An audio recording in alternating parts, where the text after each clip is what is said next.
Okay, we're live. This is Gaining the Undeniable Advantage. My name is Steve Stauning and I am your host. Today we're talking about the customer experience, how to wow every single customer every single time. Now let me tell you what to expect today. Now this is a fact-based training. This means everything I'm going to show you is based on verifiable facts or studies, unless I tell you it's my opinion. So if I say something works or I say something doesn't work, it's because we've reviewed the tests and studies. We've conducted some of our own, or we've had clients show success with these, and I'm giving you the results of that research. But know the laws. Please know the laws. I'm not an attorney, nor do I know all the laws governing your business in your city, your state, your province, or your country. Know the laws before implementing anything that I teach you today. Steve Stauning said is not a defense. In fact, Steve Stauning said is not a defense even in my own house.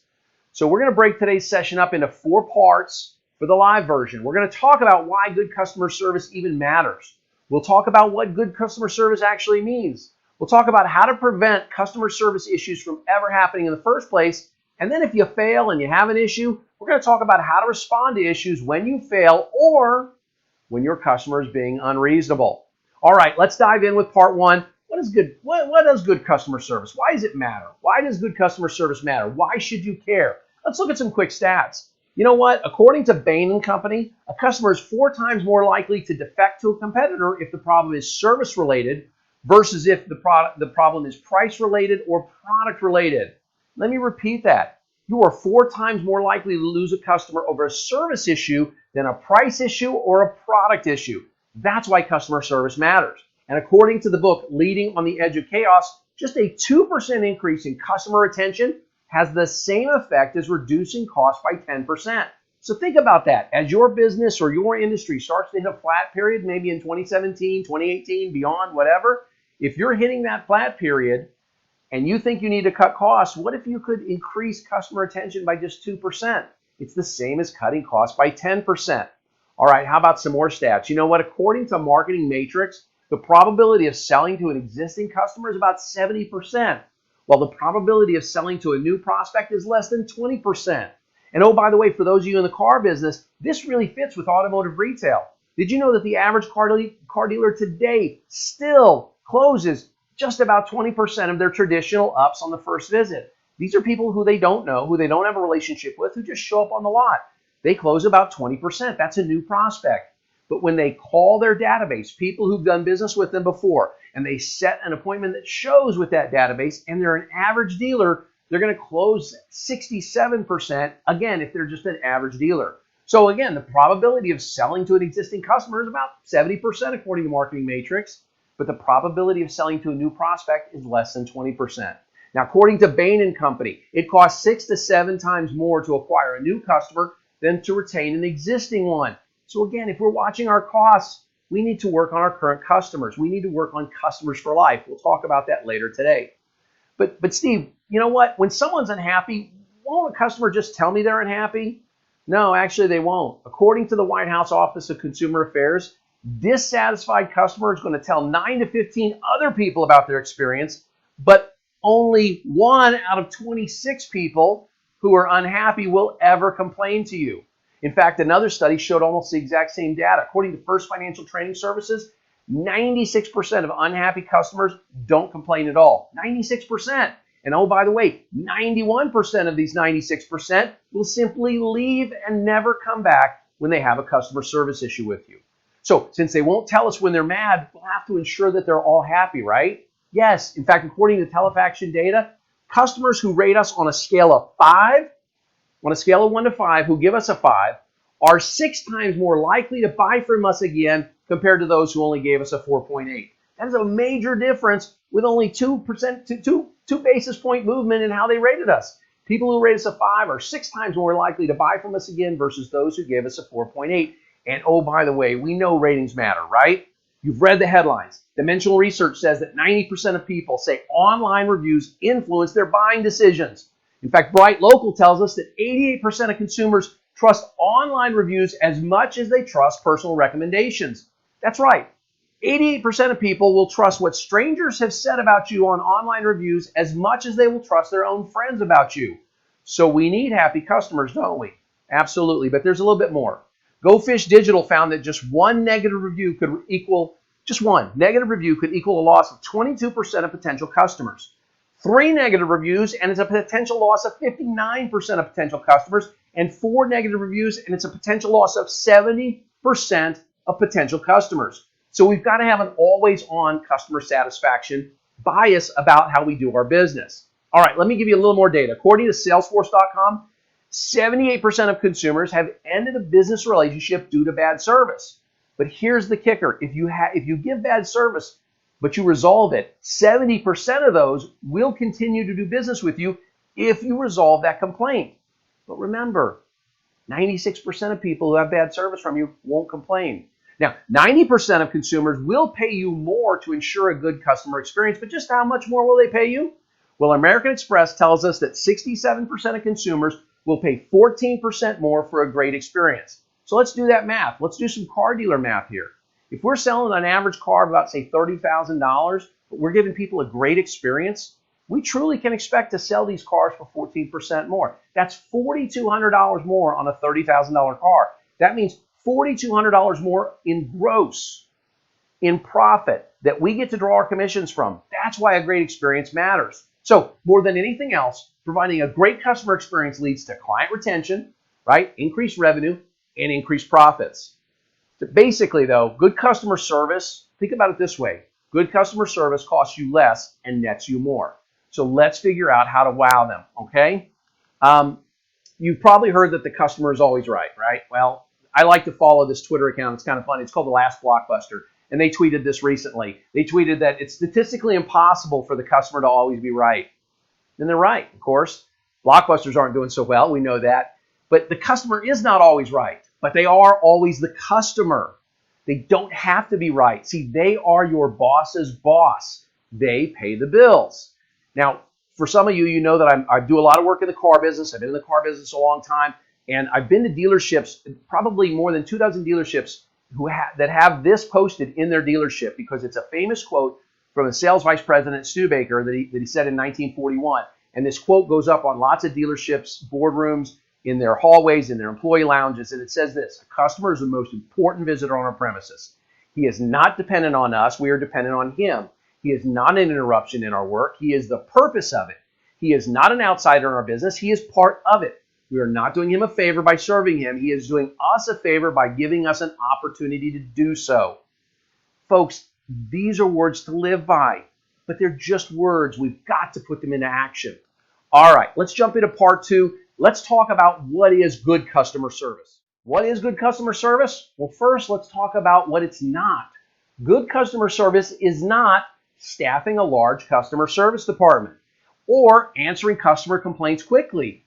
In fact, good customer service is not even solving a customer's issue. It really isn't. See, customer service departments and solving customer issues, this implies a reactive approach to the customer experience. See, lifelong raving fans are created by proactively managing the customer experience, meaning that they never have issues at all. It's about touch points. It's about managing these touch points from their perspective, though, and not yours. It's also not about social media management. The very thought that you can create raving fans for life by posting to Facebook, that's ludicrous. It's naive. Touchpoint management is about honesty. See, kitten pictures and caption contests on your Facebook page, this is not honesty. There are no shortcuts to honesty. It's about getting it right the first time. See, it's not about reactively solving issues, though we will cover that in part 4 today. It's about never having issues in the first place. Good customer service means never having to say you're sorry. Think about Chick-fil-A or Ritz-Carlton or Disney. These brands aren't known for solving customer issues, right? They're not. They're known for creating great experiences. In other words, they're known for never having issues in the first place. They're controlling the touch points. But more importantly, they're controlling the real-life touch points, right? They might have great online efforts. In fact, all 3 of them do a good job online, right? But those are meaningless, and those are secondary to how they manage the everyday customer interactions. Real-life touch points, that's reality. See, every real-life touch point matters. And it's important to understand, and all 3 of these companies understand, that the customer, or that the person who works for them, who's closest to the customer, they control the real-life touch point. They also understand that those closest to the customer reflect how they feel they are being treated. Meaning if I'm a frontline employee and I feel and I'm being treated great, I'm going to reflect that. If I feel like I'm being treated poorly, I'm going to reflect that as well. And all three of these companies also understand that those people who are closest to our customers, they have all the answers. All three of these companies get that, and they understand that. And by the way, good customer service is enough. It really is good customer service is all we really need. See, we don't have to blow their minds with delight. You just have to get things right the first time. There's a really great Harvard Business Review study that showed only 23% of consumers said they had a relationship with a brand, any brand. Only 23% of consumers feel this way about their brands. Of the 77% of consumers who say they don't have a relationship with brands, they say things like, you know what? It's just a tire. It's just a car. It's just a fast food restaurant. It's not a member of my family. So most customers don't have these relationship with brands. Who you are is what defines your brand, okay? You can't artificially tell the customer what your brand is. You need to live it. See, customer service is not about relationships with your brand. Customer service is about simplicity. In fact, when we think about Chick-fil-A, it's about good service and manners, right? If I'm at Chick-fil-A, they give free refills on pop, right? Soda, Coke, whatever part of the country you're from, you call it something different. They give free refills on pop, but they don't have a soda machine over to the side that you can fill them up yourself. You have to go to the counter. So when I take my pop back to the counter to get a free refill and I hand it to them, I tell them what kind of pop it is, and they fill it for free and they bring it back to me and I say, thank you. What do they say? They say, my pleasure, right? They have good service and they have manners, and they say, my pleasure. See, people often think that Chick-fil-A provides this mind-blowingly great service. They really don't. They just eagerly provide fast food with manners. That's it. It's about being eager, by the way. Ask yourself, are you eager? Am I eager, right? See, eagerness, more than any other trait, determines whether or not your customer will feel like you care. That sticky sweetness that we sometimes hear from hotel clerks and waiters and waitresses that lacks that genuine eagerness, that's easy to spot, right? It's almost like nails on a chalkboard sometimes. See, it would be better off if you were just your boring, miserable, honest self if you can't be eager. But let's be eager. And let's realize this, that it's quality plus attitude that matters, not speed. See, customers care more about service quality and attitude than about service speed. In fact, the top reasons that customers abandon a company are poor quality and rude customer service, not slow service. Think about Chick-fil-A for a minute. They provide a good quality chicken sandwich. Some people think it's the best. I think it's pretty good. I think it's, definitely top 10. But they do it with good service. See, they're not rude. It's good quality. It's good service, but they're definitely not fast. You order, and then you go stand off to the side till your order's ready. It's not this instant thing. So it's quality plus attitude. Is there anything else that good customer service takes up? Yeah. See, good customer service is also about removing these things called hurdles and hassles. These are little things to us, but assume these littlest of things add up to huge hassles for our customers. Think about Chick-fil-A again. What if Chick-fil-A, when I went to go refill my pop, what if they required that I show my receipt to get a free pop refill? See, that would create an artificial hurdle or hassle for me, the customer. Now, you might say, well, Steve, come on, that way you can keep people from getting free refills with a pop they got yesterday. Are we really that cheap? Are we really that crazy? We're going to treat all of our customers poorly just to catch that one guy out of 500 who's going to try to cheat us. See, even minor hurdles can frustrate a happy customer or enrage an already stressed out customer. So we've got to work to remove these little tiny hurdles and hassles. And these are tiny to us, right? Think about these tiny examples. If you were on the server side of this, your customers are standing at your grocery store, and there are 2 lanes open that have their lights on, and a relief cashier comes into a new lane. She takes a couple people over there to help them, but she leaves her light off. Now your customers start to walk up to these three lanes that are open, but they only think 2 are open. See, it makes them mad that other cashier doesn't have her light on because they're not sure if they should go over there or not. They don't want to be rude. And so it's a tiny little thing. If you were the grocery store manager, you'd probably say, Steve, it's nothing. No, but it is something.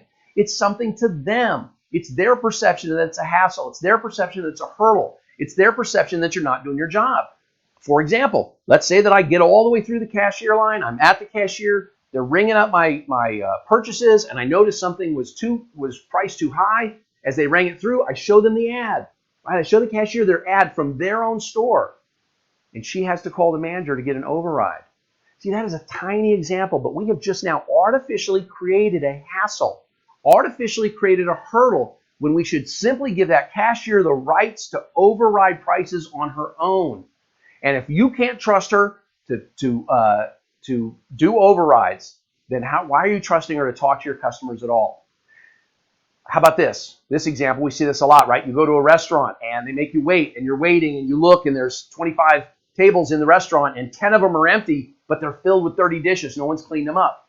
You've got dirty and empty tables in plain view while customers are waiting for a seat. Again, tiny. But Steve, we're busy. That's okay. The customer doesn't care. The customer sees that you're not doing your job. It's a tiny thing to us. On the service side, it's a huge thing to the customer. Again, the little things matter. Things like an empty water glass. Well, empty water glass is sitting at the table and it's there for the entire meal and no one came to fill it up. These are tiny, but all of these things add up. How about not knowing where to go in a new place, right? So it's your first time to a new restaurant, your first time into a hotel, whatever, and it's not clear where the front desk is. See, to you and your team, all of these examples might be laughable or easily explainable, but to your customers, they are artificial hurdles and hassles, and they put customers in a different mood than you want them. So control the touch points. And by the way, the customer experience is exactly what your customer says it is. Their perception is reality, and their perception is all that matters. And oh, by the way, the perceived experience is what matters. Remember what American Express taught us. They say 2/3 of Americans will pay an average of 14% more for a great experience. Well, think about Ritz-Carlton versus, say, Fairfield Inn. Both have a comfortable bed. I've stayed at both, right? They've got, that's about it, right? That's about the only thing that's common with both of them. So why is a Ritz-Carlton usually 2 to 3 times, maybe even 4 times more than a Fairfield Inn? Well, Steve, it's luxurious. So you get all these amenities. No, you don't. In fact, you get fewer amenities. If you stay at a Fairfield Inn, you get free breakfast. You get free Wi-Fi. I don't get that at Ritz-Carlton. They make you pay extra for all that stuff. It's because of a great experience. It's not about the extras. See, if people paid 14% more with you, think about it. How much more would you take to your bottom line? All right, we talked about those closest to the customer. Realize this. Those of you who are closest to the customer, frontline employees, frontline managers, you control the experience. And I have 3 rules for you to create a great customer experience. First rule is love your job. Absolutely love your job. You have to love your job. And by the way, if you can't love your job, you should try. Love is a verb, as Stephen Covey taught us. And so you should try to love your job. Second rule, love your customers. And third rule is if you can't comply with rules 1 and 2, then you need to get a new job. You really do. You should not be dealing on the front line. You should not be dealing with customers if you can't, 1, love your job, and 2, love your customers. Now, frontline employees, I want you to be aware of your surroundings. I want you to be aware of your customers at all time because believe it or not, you can actually be too helpful. Think about it. Would you ever interrupt 2 customers who are having a private conversation with a question like, are you finding everything okay? Let's say it's you work at a department store and 2 people are standing by the shoes and they're talking to each other and they're in a private conversation. Would you walk right up to them and ask them, would you interrupt? Are you finding everything okay? No, you wouldn't, right? But some of you do interrupt and you're not even realizing it, and it's not good. For example, the most personal form of communication for most people today is actually texting. And so when someone's texting in your store, they're in a private conversation, just as if the other person they were texting is standing next to them and they're talking to each other. So don't interrupt. Be aware of the customer, okay? And realize this, needy customers will give signs, right? They'll use their eyes, they'll look around, there's lost. They're looking for help. You don't have to try to help everyone. It's all about being genuine, and it's about being authentic. See, awareness also means knowing how to say things and understanding that how you say things is often more important than what you say. For example, you've got a needy customer, and the needy customer says, I'm looking for blue widgets. And you respond, oh, I'm sorry. Our blue widgets are only reserved for our VIP customers. Wow. See, that's a big mistake. You just told me what I can't have. Instead of telling the customer how you can't help them or why you can't help them, let's tell the customer how we can help them. So same situation, needy customer says, I'm looking for some blue widgets. Your response should be, excellent. All I need is a little bit of information from you and you'll become a VIP customer eligible to purchase blue widgets. Notice how I talked about how I can help versus how I can't. Now, customer service is a top-down proposition. You may have heard the expression before, crap rolls downhill. It does. It rolls downhill all the way to the customer. So how you treat your frontline employees will dictate how they treat your customers. Let me give you a real world example. I worked for a beer distribution company in Chicago years ago in the 90s. And I was in the back room in the receiving area watching with one of my drivers. We were delivering beer there. We were putting up displays and stuff, and I was helping him. And I watched as a regional vice president for this grocery store chain was in the back room just berating a store manager. I mean, it was abusive. And it was brutal. And he was just yelling at this guy and screaming at him for something. I don't even remember what he was screaming about, to be honest with you. But listen to this. Then I watched as that store manager, after this regional VP left, I watched him beat up the liquor department manager. And then when the store manager walked away, I watched the liquor department manager beat up the first employee he saw, which was actually this poor, nice, middle-aged woman who was stocking shelves in the liquor department. And then I watched her as she went to the liquor department checkout stand to help a customer. I watched her get short with that customer. And by the way, this all happened within 15 minutes. Imagine the long-term effects of this kind of abuse. This was one example over 15 minutes. Crap rolls downhill. You cannot treat people like crap and expect them to treat your customers well. You know, Carl Bruner once said, they may forget what you said, but they'll never forget how you made them feel. See, this is funny because I don't even remember why that regional vice president was beating up on that grocery store manager anyway. But I remember the beating. See, this is especially true of employees. They may forget what you said, but they'll never forget how you made them feel. See, you can never expect your employees to care as much as you care, okay? And you can never expect them to care after a beating. So think about this the next time you're beating up your entire sales team at your Saturday morning meeting 15 minutes before you open the doors. Do you think it's going to be a productive day? Do you think they're going to give everybody a great experience? Do you think that everybody who comes into to your dealership or your business that day is going to rate you on a 5, on a scale of 1 to 5? They're not. Your employees are going to treat your customers the way they're treated. How about just allowing your own personal life to make you short with your employees? You can't do that. See, crap rolls downhill all the way down to the customer. So let's recap what we've talked about so far, what good customer service is. It's not about solving issues. It's about not having issues in the first place. And if I can do good customer service, it leads to genuinely good reviews, higher customer retention, a willingness for people to spend more money with me, and it doesn't have to be great. Remember, it can just be good customer service. It doesn't have to be great. But Steve, my team is sharp, man. We're great, man. I'm the CEO. Everybody loves us. It's great. I ask them all the time. Oh, yeah, we blow people away. We do a VIP experience. Fantastic. Let me tell you something, Mr. CEO, Mr. Owner. Leadership is often clueless. No offense. But for most businesses that I work with, that I consult with, the leadership at the top is often clueless about the customer experience. So if you're a CEO or a senior leader watching this, you are likely oblivious to the real experiences of your customers. See, everything you see is filtered. Everything you see is distorted, like this view. See, everything presented to you is what we call a dog and pony show. You don't know what a dog and pony show is? I'll show you what a dog and pony show is. I was in the Marine Corps back in the 80s. In 1983, I was on the island of Guam. This is an actual picture of me. I won't tell you which one of these guys I am, taking it easy after we were out on the ocean that day in our little rafts. And that building behind us, that's not some blown out, destroyed, old building from World War II, although it may be from World War II. Those were our barracks. We loved them, but people who see this picture think that we lived in some kind of slum. We didn't. Those were the barracks. But those are what the barracks look like every day.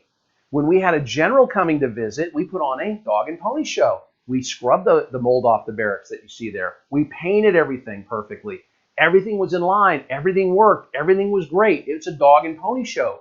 We stood in line. We answered questions the way we were supposed to. The general left. Then went back to doing things the way we always did. That's what's happening to you. See, examples of your dog and pony shows is you get a lot of filtered or falsified reporting. I see it a lot. I see it a lot with my dealer clients. I see it a lot with my OEM clients. You're getting a lot of false reports from the field, from your own stores, from your own managers in your store. You're getting filtered customer messages too. So the only customer messaging you see is the stuff that maybe the OEM pushes to you. But if there are bad reviews online, people are telling you something different about that, right? They're telling you what an unreasonable customer that person was and how we did everything we could for them. Okay, they're filtering that customer's messaging. You're making pre-announced visits. When I worked for the Asbury Automotive Group, the CEO would come to the stores. The store would know 2 days in advance he was going to be there. They were able to put on a dog and pony show. And everyone is always on their overall best behavior because they know you're coming in.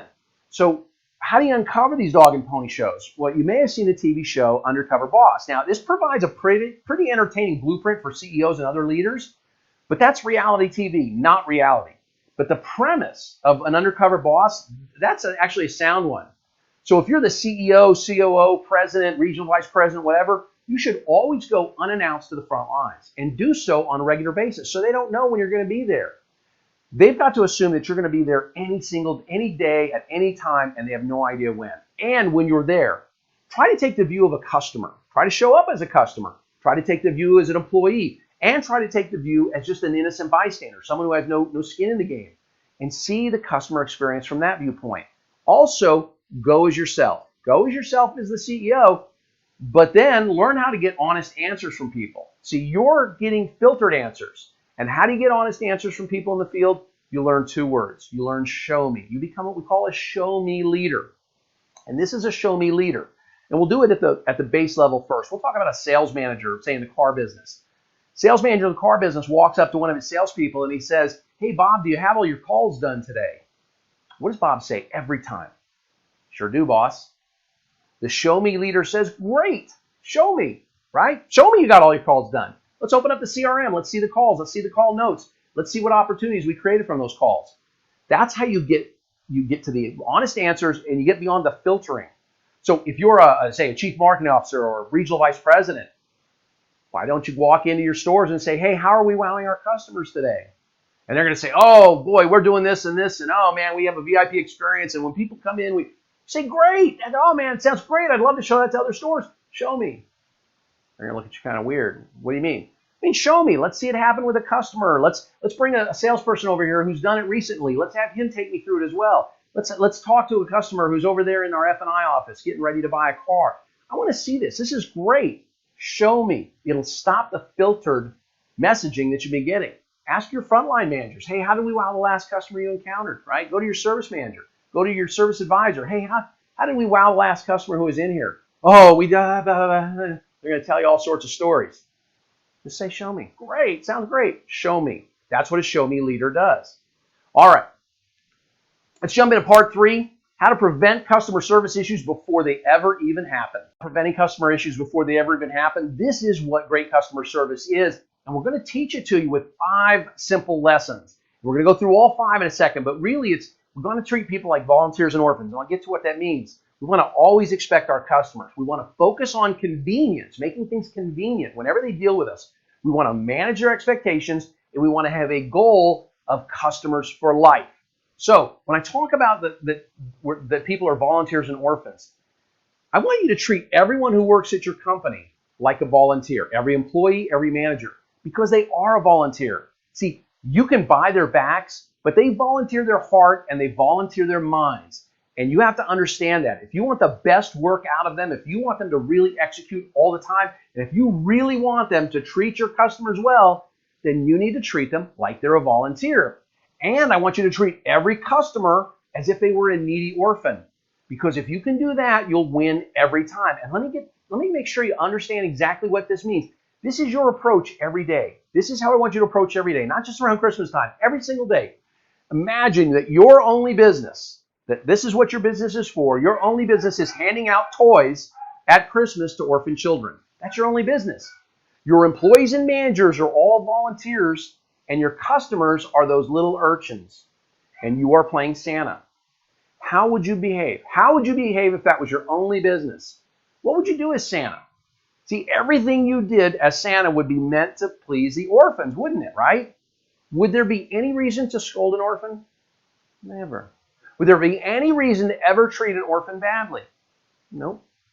Would there be any reason to ever teach an orphan a lesson?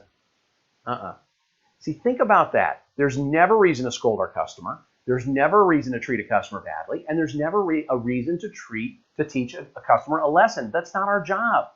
So what about scolding a volunteer? You're Santa. Would there be any reason to scold a volunteer?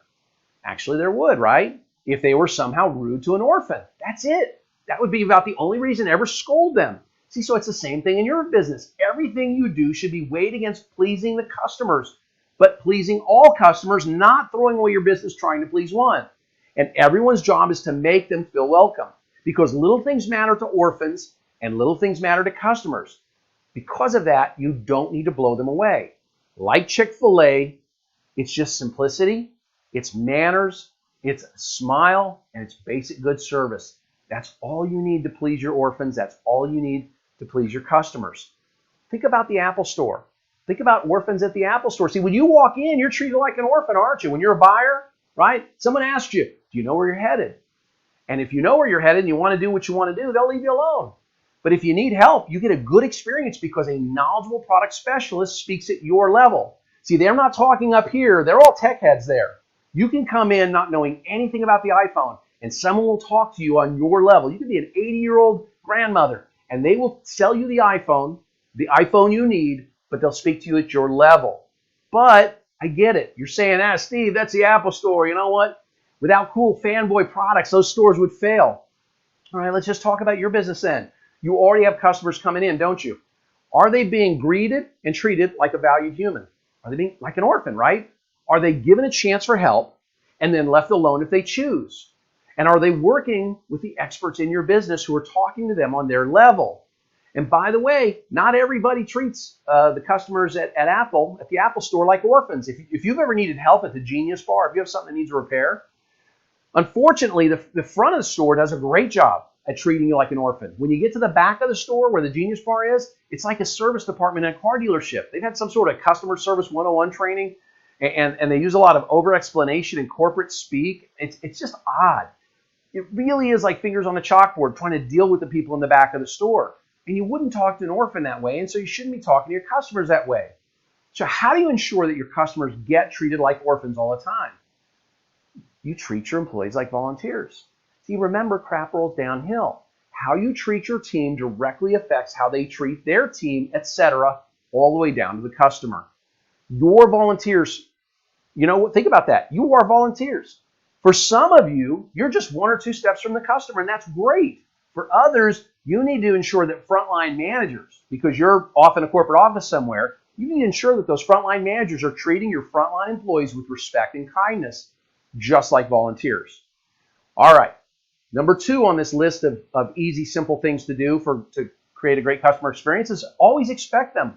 Always expect customers. See, a customer visit is not an inconvenience, and it should never be a surprise. So notice them immediately and acknowledge them as soon as you notice them, right? So you work at a hotel, you're a clerk, you're on the phone, a customer walks up to your desk, a guest, they're about to check in. Don't keep talking to the phone. Acknowledge the customer. If you can't get off the phone, at least let them know I'm on a phone call, right? Whatever you need to do, you want to acknowledge the customer. Now, I don't understand this look that I get sometimes when I go into places that should be expecting customers. Why wouldn't you expect the customers? See, without customers, we don't need you. So expect them and assume that they are where they are supposed to be. Let me give you an example. I gave blood last month, not looking for accolades. I gave blood last month, and I made an appointment before then. And I walked in about 5 minutes before my appointment, and the clerk at the desk was not there, but someone from the back ran out, and she, one of the technicians who takes blood, and she asked me in an accusatory tone, do you have an appointment? As if there's these rogue people running around to blood banks and trying to give blood without an appointment. Like, that would be terrible. I'm truly a volunteer. I am truly giving them something for free, right? And she treated me like I was some sort of criminal trying to give them blood without an appointment. You need to expect people, and when possible, greet them by name. Think about this. I had an appointment, right? I was 5 minutes early for an appointment. She could have looked at the appointment board and acted as if she expected me and even said something like this. Hey, are you Mr. Stawning? I say, yes. She says, great, we've been expecting you. That would have been different, right? That would have been a better experience. See, if you can, greet people by name, because people assume you're more competent if you know their name. And certainly if someone has made an appointment with you and they're showing up around the appointment time, there's no harm in foul in saying, are you Mr. Stawning? Are you Steve? Are you Bob? Whatever. Because what if they're not? Okay, I took a shot. More often than not, you're going to be right. And when you are right, you're going to make people feel good. See, that's how my dentist office works. I don't do this, but the only dentist picture I had. From my very first visit, we moved to Coeur d'Alene, Idaho in 2010. I had my first visit to our dentist in Coeur d'Alene later that year. And for my very first visit, they greeted me by name. Yes, in the very first visit, as soon as I walked through the door. I walked through the door, and about 15, 20 feet away is the reception desk. The receptionist looked up and she said, "You must be Steve." Wow. She then said, she named my 3 sons, and because they had already gone to the dentist, and she said, "Oh, we just love Carson, Connor, and Gunner." Wow. She couldn't pick us out in a crowd of 2, you know. I mean, she wouldn't know us if she ran into us in the grocery store. I get that. But that didn't matter. I assumed that they were more competent because she knew my name, because she knew the name of my sons. But all of that was in front of her on her computer screen. Now, how did she know it was me that came in? She didn't. But I had a 10 o'clock appointment. It was about 10 minutes to 10. I walk in the door. I'm not dressed as a UPS driver. I'm not carrying any packages. She put 2 and 2 together and said, "That must be Steve." And she said, "You must be Steve, right?" And she greeted me by my name. It makes you seem more competent when you can do that.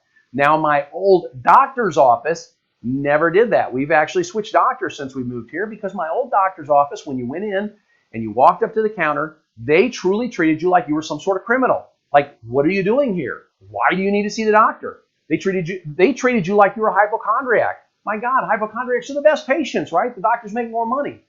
You should be expecting your customers. You should greet them by name when you can. And in a service environment, right, customers will trust you more if you already know them and their issues. They shouldn't have to repeat this, okay? So is this how your team works? Do you expect them? Think about a service drive at a car dealership. When you can, do you greet them by name? Let me give you my last dealership visit. Let me tell you exactly what it was like as a customer getting my vehicle serviced. I have a Ford F-150, and it needed service. So I made an appointment, and I made the appointment online. I filled out all the information in their online form, told them everything that I needed done. I actually selected the service because it was a transmission service that on this F-150 couldn't be done by my normal mechanic. And so I had to go to the Ford dealer, and I showed up on time. And the service advisor never greeted me. I had to walk up to see him, but he also looked at me like I had 3 heads, and he kept accusing me of not making an appointment because he couldn't find it in his system. I got a confirmation email on the appointment. I knew that I had made the appointment. I knew what I had told them because my confirmation email had all of my explanations. But instead of blaming it on his assistant, he blamed it on me. Well, sometimes people don't hit the submit button. Sometimes they don't get the... He blamed it on me. And then he made me, once he found my appointment, he still made me repeat everything as if it wasn't written right in front of him. He said, "Can you tell me what the issue is today?" Instead of saying something like, "Oh, it looks like you're here for transmission service. Is there anything else, any other issues you've been having with your vehicle?" I lost all confidence in them.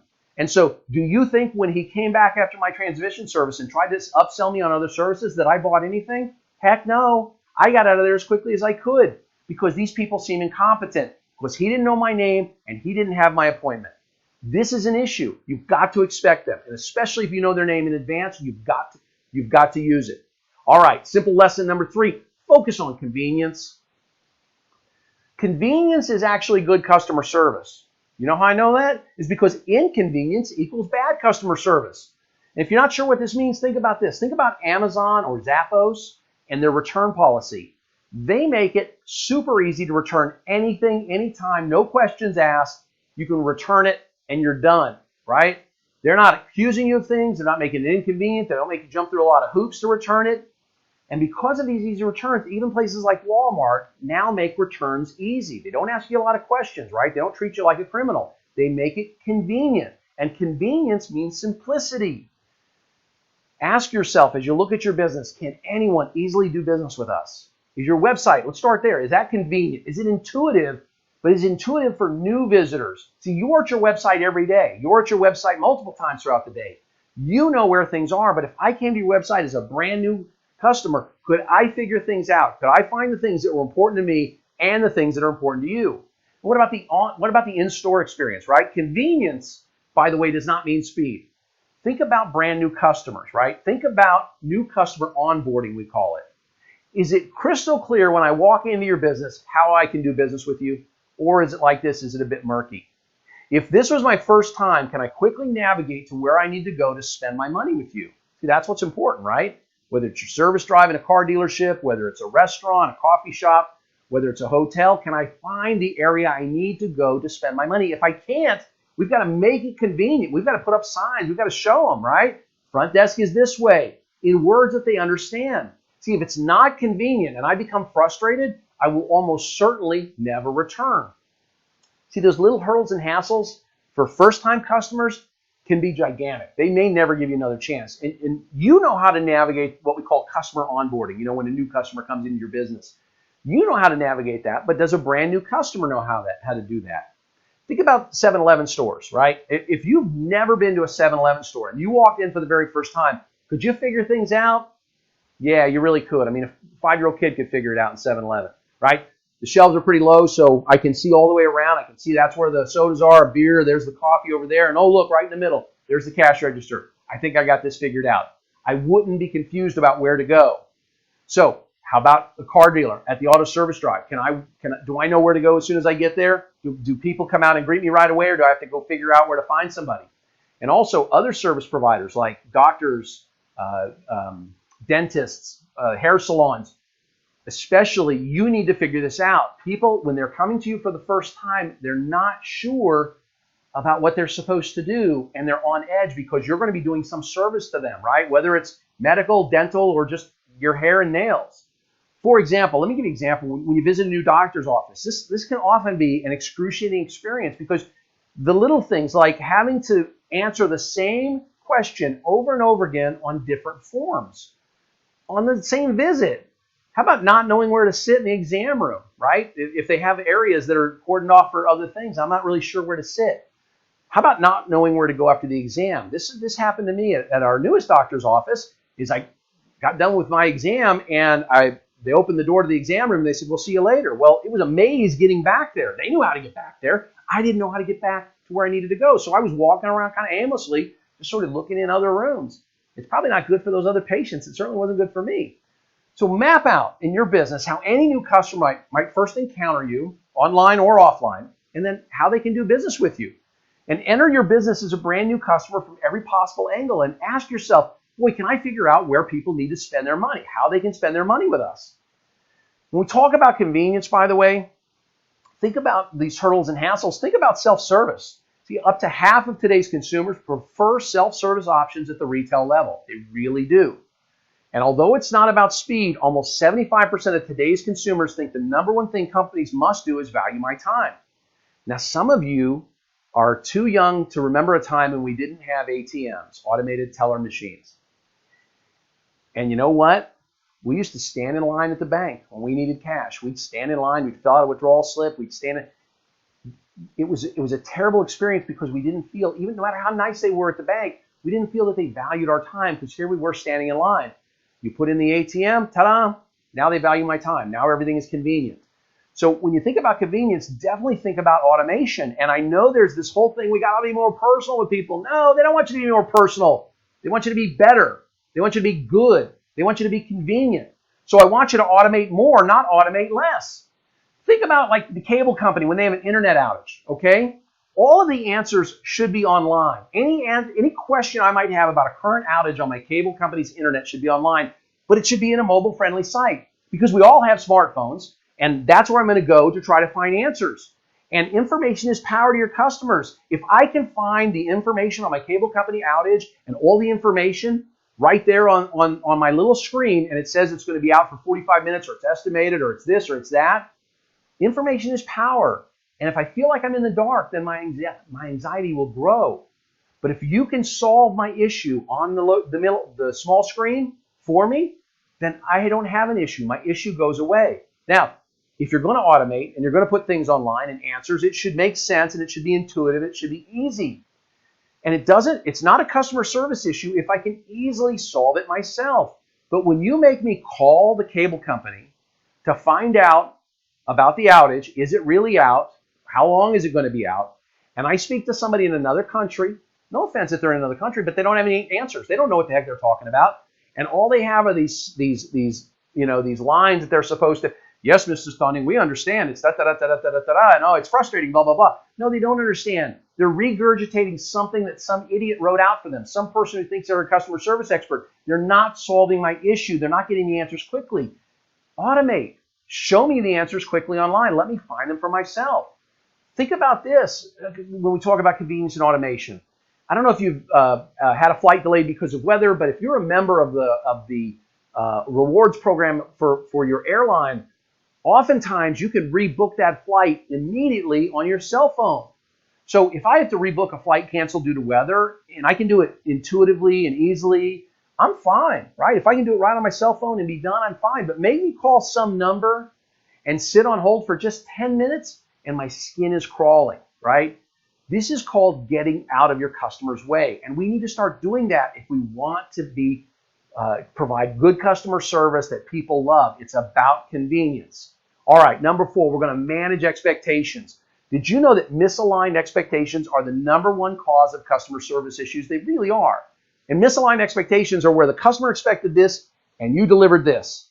You failed, okay? What if the customer expected this and you delivered this? Aha, you win. When you can align expectations early, that's the easiest way to avoid customer service issues. Now, I love this sign, and I've seen it in dozens of places. I've seen it in a computer repair shop. I've seen it in a restaurant. I've seen it in lots of places. If you don't have this sign, but you're in a service business, download this sign, make copies of it, put it in frames, and put it all over your business. But this sets the expectations, right? We offer 3 kinds of service: good, cheap, fast. But you can only pick 2, right? Good and cheap won't be fast. Fast and good won't be cheap. Cheap and fast won't be good. This sets expectations. It also puts people in a good mood. It allows you to take your time if you're going to provide good service. All right, when we talk about expectations and we talk about those, remember those tiny hurdles and hassles? A lot of those are expectation things. See, if we can inform the customer in advance of these little hurdles and hassles, we can make their visit less contentious. So, I just put away my credit card and the cashier asks, "Can I see your card?" Okay? It's a minor thing, but it's an artificial hurdle that they created by not telling me in advance, right? I put my card in the chip reader, and my card's in there, and nothing's happening, and then they go, "Oh, we're not using the chip yet." Put a little sign on there. Put tape over it where I can't use the chip reader. How about this one? You're at the gas station, and you keep trying to pump, and you go inside and say, "Hey, something's wrong with pump 3." And they say, "Oh, yeah, that pump's not working." Whew. Okay. Put a bag over it. You know, you've seen it. They put the yellow bag over it. You don't even pull up. They did that because people were getting mad that they didn't know that the pump was broken until they got out of their car and found out. How about this? You're at a Mexican food restaurant and you say, "Oh, yes, and I'd like a side of guacamole." And then they say, "Oh, sorry, we're out of guac." Well, wait a minute. Why don't you tell me that when you first sit me down, right? Tell me the couple of things that you're out of so that you set my expectations. And then at the end of dinner, I put that American Express card on the tray. And the waitress comes back and says, "Oh, I'm sorry, we don't take American Express." Let me know in advance, right? It's easy to show me the ones that you take. It's easy to show that you don't take American Express. Tell me in advance. Again, these are tiny things, and you and your team are probably thinking, "Steve, you're crazy. Those things don't bother me." Yeah, they do. They bother people. Those tiny little hurdles and hassles make the expectations misaligned. Another expectation that we need to manage is your customer's clock. See, your clock is different than the customer's clock. Only the customer's clock, though, is important. Your clock is not important. See, their clock is not reality either. Their clock is in their head, and it only has 2 settings. Right freaking now, and this is taking forever. Now, earlier I said it's not about speed. It's not. It's about managing their expectations on speed. That's all it is when we talk about the customer clock. Well, let me give you a couple real-world examples. Let me give you the first one here. UPS store that's near my house. I had to drop off a package. It already had the label on it. They just needed to scan it and weigh it so that they could give me a receipt. Now, they were busy, but as soon as I walked in, they greeted me immediately. Someone looked up and said, "Good morning, we'll be right with you." They looked me right in the eye, and so I knew they were talking to me. This reset my clock. Now, it took 7 minutes from that time until I got helped. "Steve, 7 minutes, that's not bad." No, it actually wasn't bad because my clock was reset, and I knew that they knew that I was there. But imagine the opposite. Imagine that I come in, and oh, by the way, UPS stores, they don't have good lines. I came in, there were 3 people off to the side. I remember who they were, but I wasn't sure that the people behind the counter would know that I was behind them. And what if somebody came in behind me? Would they get served before me, right? This is a big deal to a customer. So let's imagine the opposite. I walk in, and no one ever says a word to me, and it takes 7 minutes before I get helped. I'm a little bit anxious, right? It's not as good of an experience. They reset my clock. The customer's clock is all that matters, not your clock. But it's not about speed of service, right? It is truly about resetting my expectations. The Gallup organization found that speed was not the largest driver for customer loyalty. In fact, Customers were 9 times more likely to be engaged with a brand when they evaluated the service as courteous, willing, and helpful. Just like my UPS store. They were courteous, they were willing, they were helpful, they weren't fast, and it didn't matter. Let me give you a second example on the customer clock. Another real-world example. My wife and I were driving down to Boise, Idaho. We live in North Idaho. We were driving down to Boise.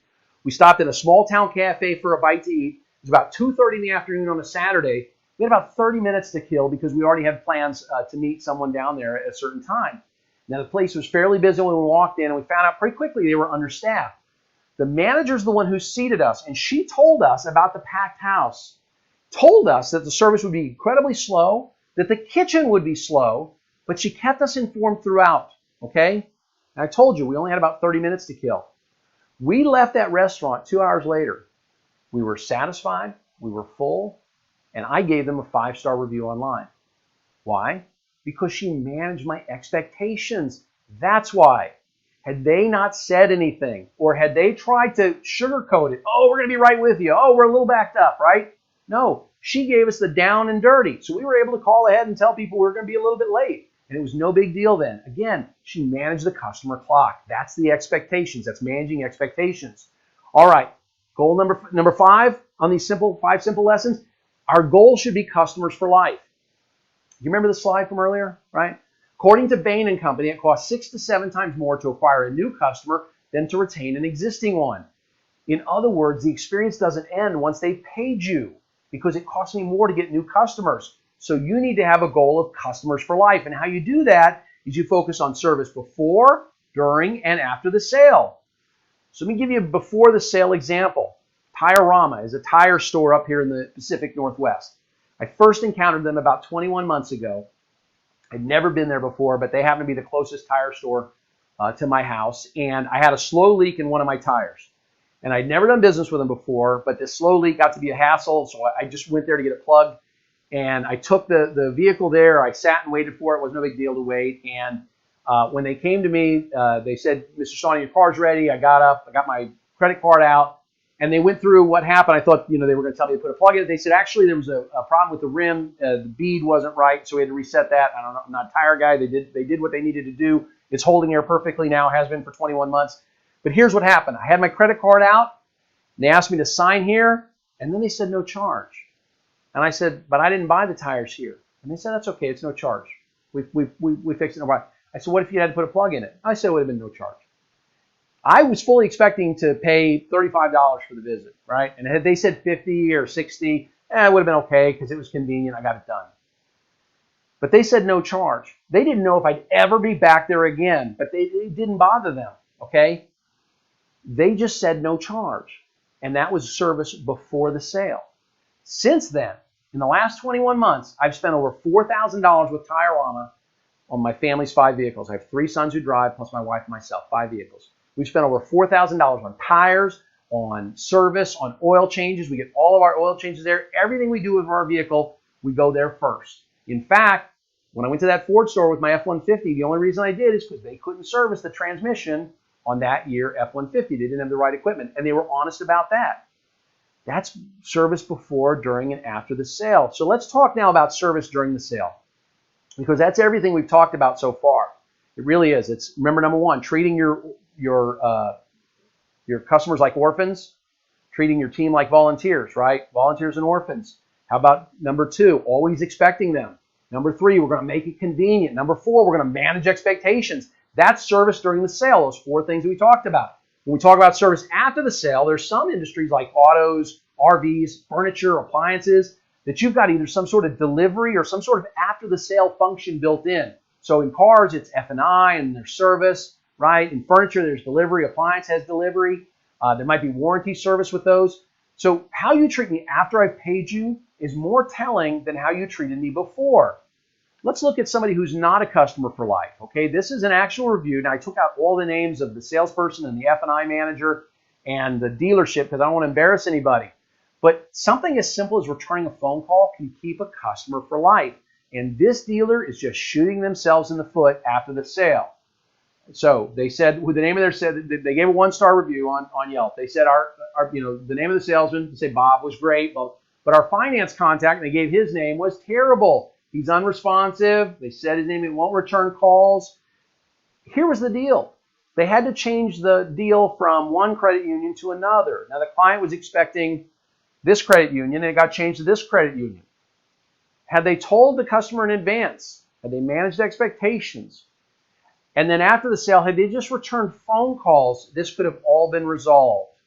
Remember, it costs 6 to 7 times more to get a new customer than to keep an existing one. If this is your guy, you should fire him. He's not doing you any good. He's costing you too much money, because I don't care how much money he's making for me in F&I, those people are never coming back, and they're going to tell 9 to 15 people. And they went online and told everybody, right? Remember, 4 negative reviews online can equal a 70% reduction in new business. So let's not invent issues for our customers, okay? That dealer's finance guy, he invented an issue. Also, for convenience sake, there are some idiotic retailers, Massage Envy comes to mind, that allow third parties, and I'll explain this in a minute, to send their customers pre-collection letters when their credit card on file has expired. Now, someone that in the automotive industry discovered this when he got one of these letters, and he posted it on LinkedIn, and I'd seen this before, but I hadn't realized that this happened to other people. So Massage Envy, maybe it's not true today, but it's true as of this recording, when you put your credit card on file and you're a member of their service, I assume they provide massages, when you're a member of their service and your credit card is about to expire, your credit card on file, and they can no longer charge it, instead of calling you or sending you an email, right, and telling you your credit card's about to expire, or the next time you visit, hey, your credit card on file is about to expire, can you give us your new one? They let a third-party company send pre-collection letters that look like you've been turned over to a collection agency. This is insane. What the heck are they thinking? You've got to provide service before, during, and after the sale. They are inventing an issue to make their customers unhappy. One other thing about after the sale issues is your loyalty programs. See, bad loyalty programs invent more issues. You're better off not having a loyalty program if it's not going to be a good one. Now, the good news on loyalty programs, 69% of millennials belong to a loyalty program. And 70% of those are happy with the programs they belong to. But there's 3 things that they're looking for. They're looking for it to be simple, right? They want the loyalty program to be transparent. It means they understand what's going on. And number 3, it's got to be worthwhile. So, does your loyalty program help you create customers for life after the sale? Ask your frontline employees to explain the company benefits of the plan. Go right to your frontline people, the people who stamp the card or whatever. Ask them, hey, tell me how the company benefits from this loyalty program, this card or whatever. Then ask them to explain how the customer benefits from the plan. And then ask them how easy the rewards are to redeem. And finally, ask them how valuable these rewards are to the customers. If your loyalty program is not working, if you find your rewards program is a lot of smoke and mirrors, it's losing you customers. Or if it requires a lot of hoops to jump through with lots of fine print, then you're losing customers. Consider completely abandoning your loyalty program or drastically revamping it. See, the goal, again, is customers for life. Now, we talked about convenience in number 3, right? The focus on convenience. We talked about returns, but it's also fit here as well. Do you want customers for life? Then ask yourself, how easy is it for people to return something to me? Okay? Do you have this sign up in your business? No returns or refunds, all sales final? Boy, that is a don't do business here again sign if I ever saw one. See, because of online retailers like Amazon and Zappos and now Walmart with all these hassle-free returns, it's important for all businesses to act this way. If your policies are intended to save you money and not to wow the customers, you'll always be fighting an uphill battle. You'll always be spending money to get new customers. And finally, after the sale, let's file this one under either let them know you're in it for them or it's the little things that matter. But the Journal of Applied Social Psychology, they published a great study. You've probably seen it, but I'm going to go through it again. Researchers tested the effects that after-dinner mints had in order to measure their effectiveness, the mint's effectiveness of increasing tips. And so they studied 4 groups of diners over a period of time. Now, the first group of diners, they got no mints. The first groups that they were studying got no mints with the check. The second group had the waiters quietly including mints with the check. And this grew tips by 3% over the no mints group. So just including mints with the check grew tips by 3%. The third group had waiters bring out 2 mints per person by hand separate from the check and then mention, would anybody like some mints before they leave? This grew tips by 14%. And the final group The last group had waiters bring out the check along with a few initial mints. A short time later, the waiter would come back with more mints, letting the customers know they had brought out some more mints just in case they wanted extras. For this group, waiters saw an increase of 23% in tips over the no mints group. So think about this. This contrived follow-up after the sale of giving extra mints and saying, hey, look at me, look what I just did, that appeared as genuine to the customer. This act created a connection with customers as the waiters appeared to be going above and beyond. So ask yourself, in our business, where can we replicate something like this? Where can we replicate something as simple as mints that would make people want to give a tip that's 23% higher than they normally would? All right, part 4, how to respond to issues when you fail or when your customer is unreasonable. See, it's important to understand that an issue, if you have an issue, it means you failed, okay? Customer service issues happen only for 2 reasons. 1, your customer is being totally unreasonable. Or 2, and this is most often, you fail. Now you must solve it. You must solve their issue because according to Understanding Customers, a book by Ruby Newell Legner, it takes 12 positive experiences to make up for 1 unresolved negative experience with a customer. So you've got to resolve it, or you're going to have to, even if the customer stays with you, it's going to take 12 great experiences for them to get over it. Okay, Steve, what if it's too late and we fail? Customers will complain, and we know that, right? And a whole bunch won't complain. But sometimes their issues are legitimate, and sometimes their issues are not. See, legitimacy doesn't matter to them. They are not always right, but they are always the customer. So what do we do now? We failed. What are we supposed to do?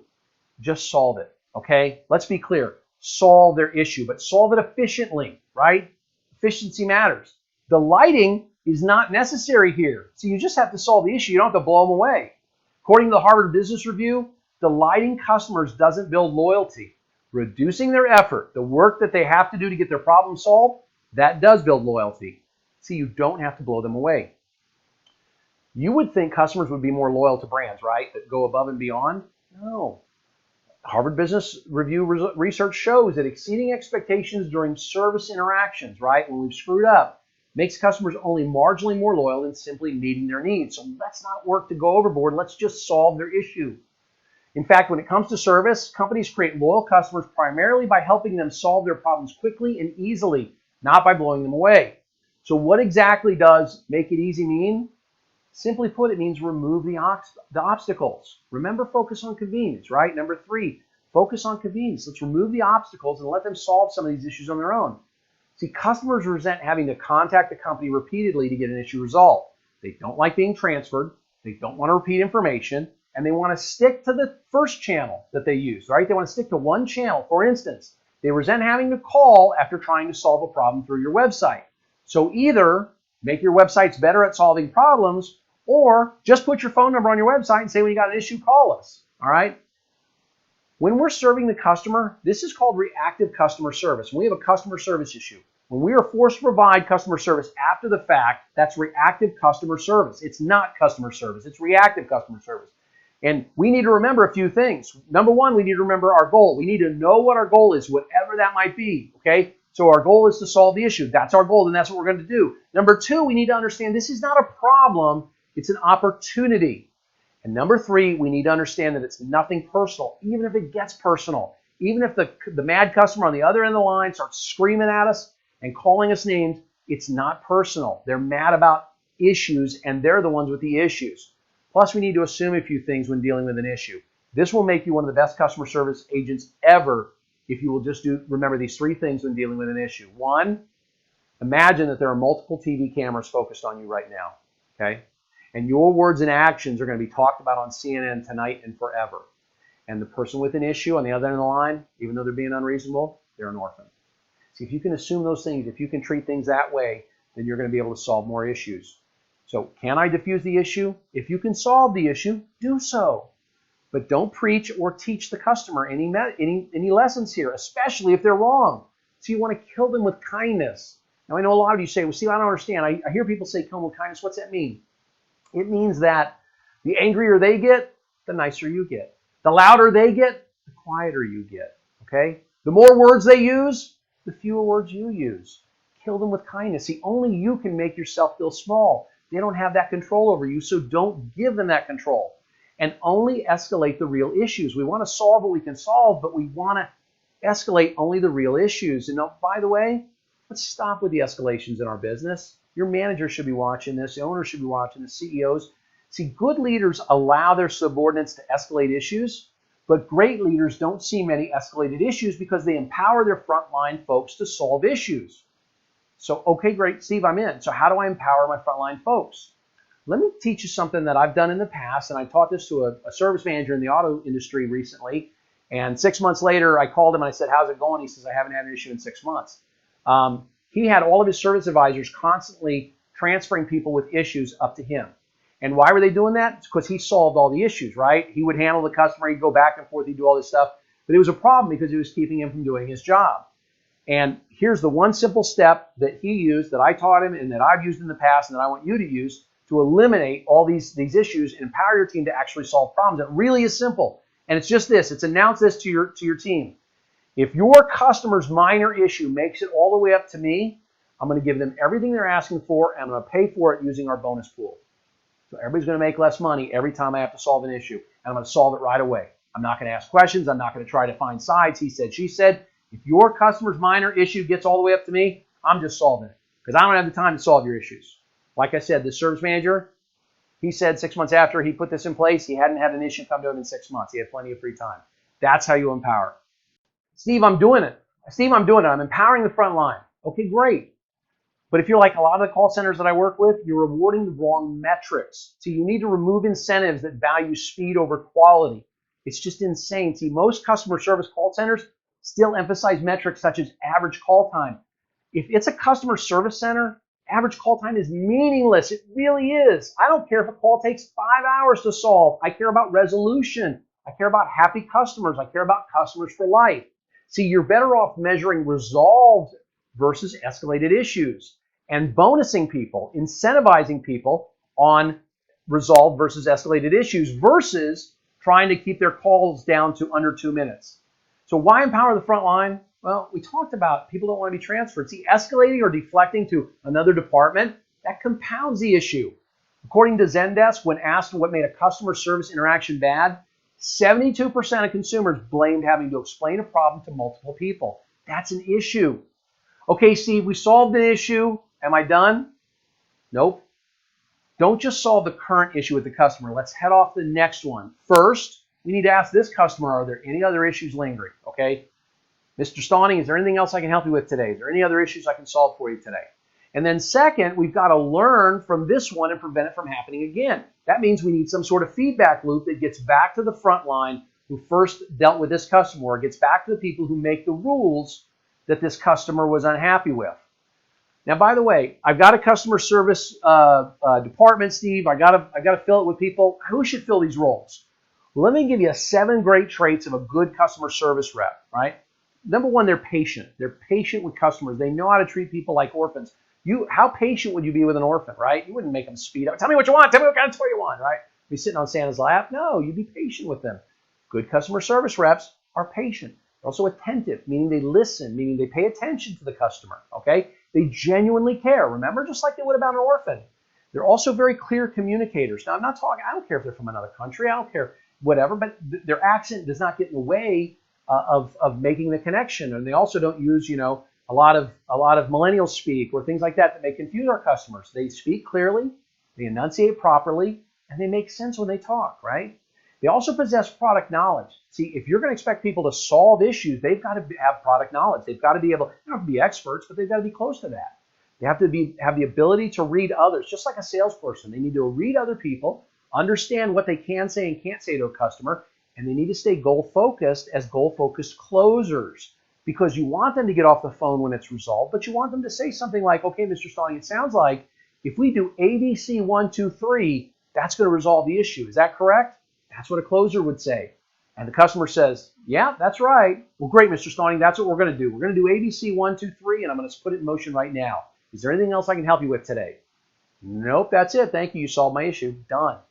All right, now let's teach them also that words matter. Okay, so we need to eliminate negative phrases like we can't, we don't, or it doesn't, things like that. So for example, customer service agent on call center, here's a negative phrase they might use. Well, we can't switch your plan until the next billing cycle. How about this one? I can say that same thing, but do it positively. I'll be gladly switch your plan at the start of the next billing cycle. Okay, done. Versus we can't switch your plan until the next billing cycle. I want to say it positively. I will gladly switch your plan at the start of the next billing cycle. See, we need to find the can, not the can't in this. And finally, Steve, it's great. We're doing a great job. We're solving customer issues. Is there anything I can do to generate some good reviews while I fix what's wrong? Yes, there is, and I'm glad you asked it. Okay, there's 5-star reputation management training videos at 2 sites, 100% free, stevestawning.com and undeniableadvantage.com. Just look for 5-star reputation management. Just doing the search boxes. You'll find all the videos that are there that can help your team with that. All right, so let's wrap this up today. I want to thank you for joining me today for this live video training, Undeniable Advantage. And I just want to give you our Twitter handles so that you can connect with me on Twitter. You can follow me at Steve Stawning. You can also follow us at UD Advantage.